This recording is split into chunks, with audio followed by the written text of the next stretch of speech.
Now we know why we need to get good marks. Let's explore why we need to understand what we study. Whenever you talk to students, you realize that even though they have passed the higher degrees and that also way of flying colors, they cannot use what they have studied to solve problems in their daily lives, let alone be inspired by the content of their studies to navigate the problems that they face at work and in life. Indeed, it seems that both the students and the education system have taken studies too narrowly and limited it to the game component, which is to score high marks. Student comes in class and he focuses directly on the syllabus and what needs to be learned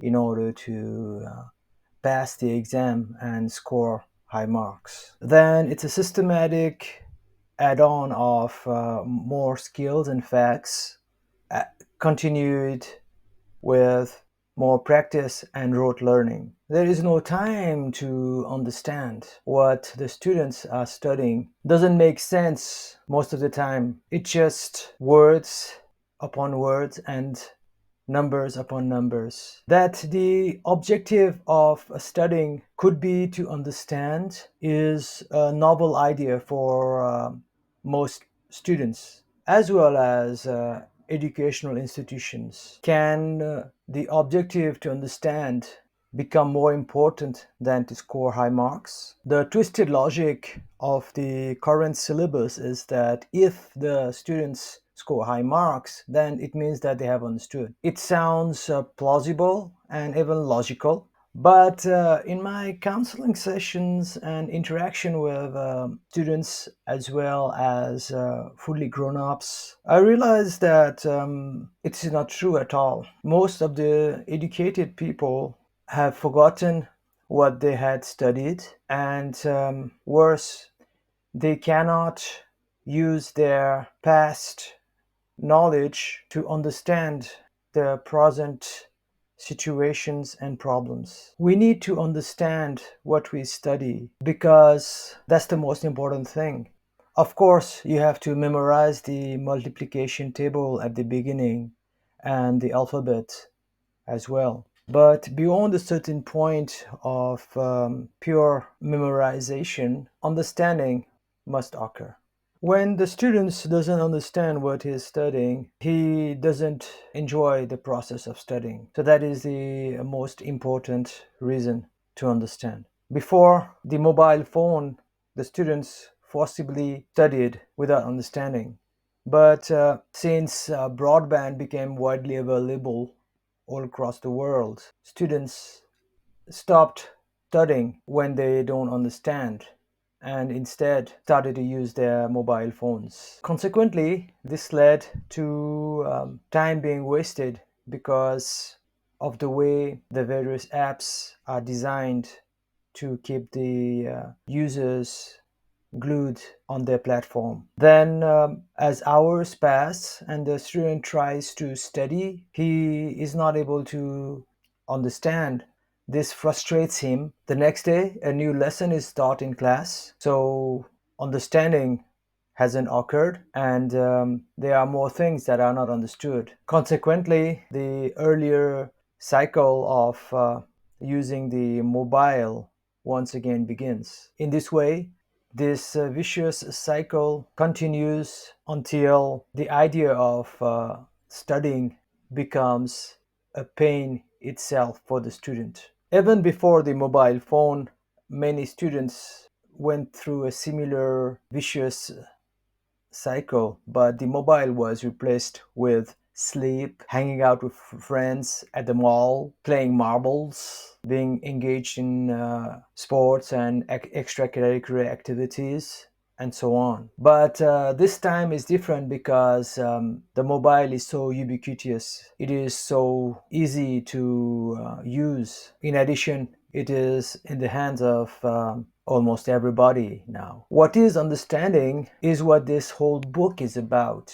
And in the coming chapters, you'll learn what it is for almost all the subjects up till grade 12. So that is why I will not try to elaborate this in this section, although it's logical outgrowth of the topic of why we need to understand. Myself, I am a champion of understanding. I understand just for the sake of it, knowing that it will not translate into higher marks, which, as we discussed earlier, means more status, power, and scholarship. Understanding gives us another kind of joy other than the kind we discussed earlier from exams. Yes, you remember it was a dopamine rush we get from the scores. When we understand our subject matter, we get another kind of chemical produced in our bodies called endorphin. For those who are hooked to dopamine, it's a new type of sensation, so it has to be learned in order to be appreciated. But like me, once you have tasted this thing called endorphin being produced in your body, you'll never go back to the quick dopamine shots you get from using a mobile phone or getting high scores. I will not be elaborating more on this endorphin and dopamine concepts here. And if you are interested, you can read my book called The Unified Theory of Motivation and Living, Part 1. Then to you learn the application of the concepts, you can read the second part of that series called Overcoming Suffering.